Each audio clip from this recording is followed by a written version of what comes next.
Hi, I'm Alex Howard, and I'm here with Anna Duschinsky, Director of Psychology at the Oxford Health Clinic. And this is the fourth of a series of 4 videos looking at, from a psychology perspective, some of the reasons why people can get stuck either on a plateau or feel like they're kind of going round and round on their recovery path. And in the first video, we talked about making sure you're in a healing state. We looked at adaptive stress response. In the second video, we talked about predisposing underlying factors that may be coming into play.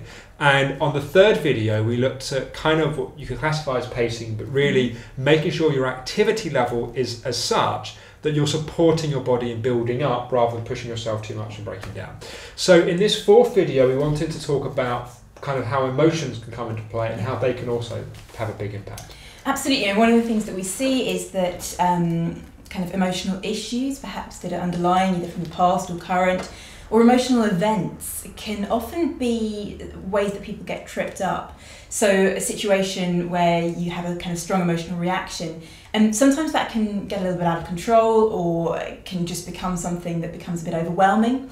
And that can have real impact in terms of how you're feeling and how your body is and how your energy is, and can really set people back. It's something that I think a lot of people will relate to as one way that they get tripped up. So a lot of what we would look at there is basically helping you to find ways of dealing with those situations more helpfully and more usefully. Emotion is emotion, it's going to come up, there's nothing wrong with that intrinsically. It's very much how we then deal with it. How we react to it and what we do with it that's going to decide whether it becomes counterproductive and kind of, harbours us from keeping, from moving forwards, or whether it's something that we can deal with, use, and in fact maybe learn from, grow from, and become even more resourceful from. So a lot of what we work with here is teaching some tools, some techniques, some approaches to help you to deal usefully, I suppose, with emotions, to help to resolve what's coming up, understand it and deal with it in a way that then allows you to move on from it helpfully. Yeah, and it's probably worth saying that, we take a fairly pragmatic approach in a sense to doing work with emotions. There are some schools of psychotherapy, for example, which kind of give the impression you have to work through every emotionally difficult experience you've ever had to be able to be in a happy, healthy, balanced state. And obviously that's quite an extreme view.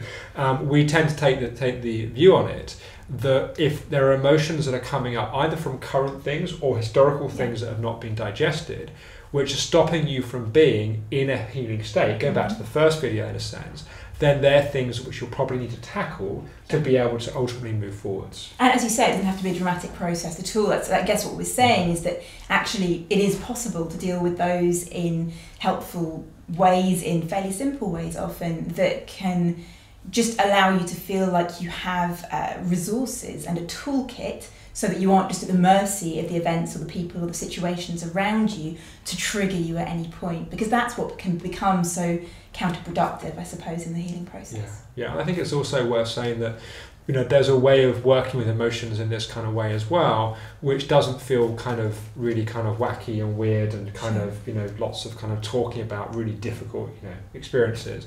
There's a way of working with it which is kind of practical, which is kind of supportive.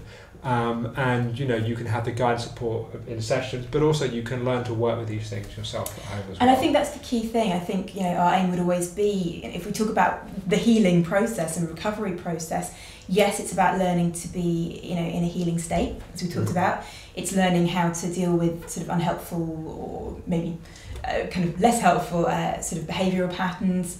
It's about learning how to manage yourself. It's also about becoming really emotionally and over time, therefore, physically resourceful, because of course it's a whole package.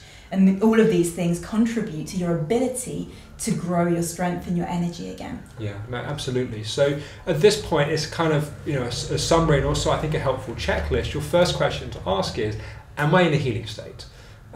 Second question is, have I got underlying kind of behavioural stuff like achiever, helper stuff that's playing out? 3, is your activity level supportive to ultimately moving forwards on your recovery path?